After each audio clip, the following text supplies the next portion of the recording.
जय हिंद दोस्तों। इजराइल ने ईरान के चाणक्य कहे जाने वाले अली लारिजानी को मार गिराया। इजराइल को लगा कि ईरान अब डर जाएगा और ईरान में सत्ता परिवर्तन हो जाएगा, मगर ईरान डरने वालों में से नहीं था। ईरान बदले में हजारों मिसाइल इजराइल की धरती तेल अवीव पे गिराया।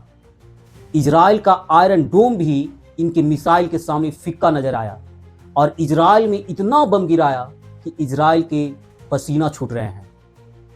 वही डोनाल्ड ट्रंप एक नया खेल खेल रहा है कि किस तरीका से हम स्टेट ऑफ हॉर्मुज पे अपना अधिकार कर ले, जिस पे अभी ईरान का अधिकार है। उन्होंने नाटो के सभी देश से अपील किया कि बोला कि आप यूएसए का साथ दो, मगर नाटो के कोई देश भी यूएसए का साथ नहीं दिए। उन्होंने बोला कि जाओ, तुम युद्ध स्टार्ट किए हो, तुम समझो कि तुम क्या करोगे, क्योंकि तुम अपनी मर्जी से किसी के साथ युद्ध स्टार्ट करते हो और कभी भी खत्म करते हो।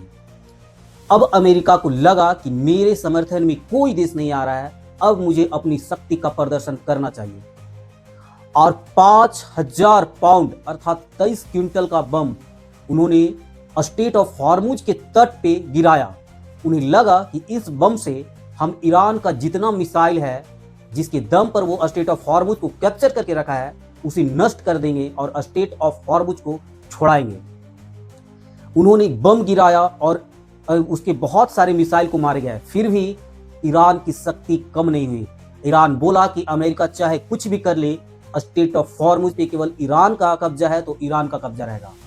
उन्होंने साफ कहा कि चाहे मेरे देश के कितनी भी मंत्रियों को, कितने भी नेताओं को मार दो, ईरान का ढांचा कभी गड़बड़ाने वाला नहीं है, ईरान का शक्ति कभी कम होने वाला नहीं है, क्योंकि ईरान की मजबूत इरादा है और ईरान जानता है कि किस देश के साथ मुझे कैसे निपटना है।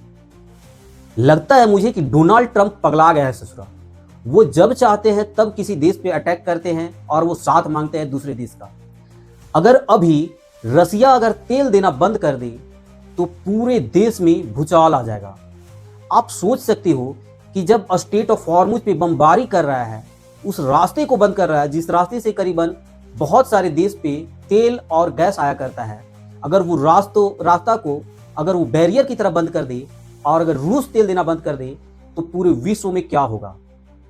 अमेरिका के खास लोग पद से इस्तीफा दे रहे हैं कि ट्रंप साहब पगला गए हैं और इनके साथ रहेंगे तो हम लोग भी पगला जाएंगे।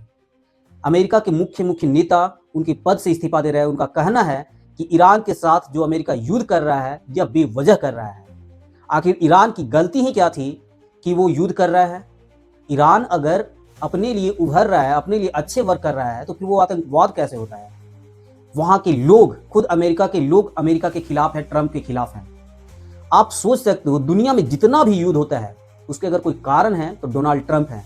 इस ससुरा पगला गया है, ये चाहता है कि हम जो बोले वही होगा, लेकिन ईरान भी इस बार झुकने वाला नहीं है। ईरान ने साफ कहा है कि जब तक अमेरिका हमसे माफी नहीं मांगे और ये वादा न करे कि आइंदे फ्यूचर में उससे कभी लड़ाई नहीं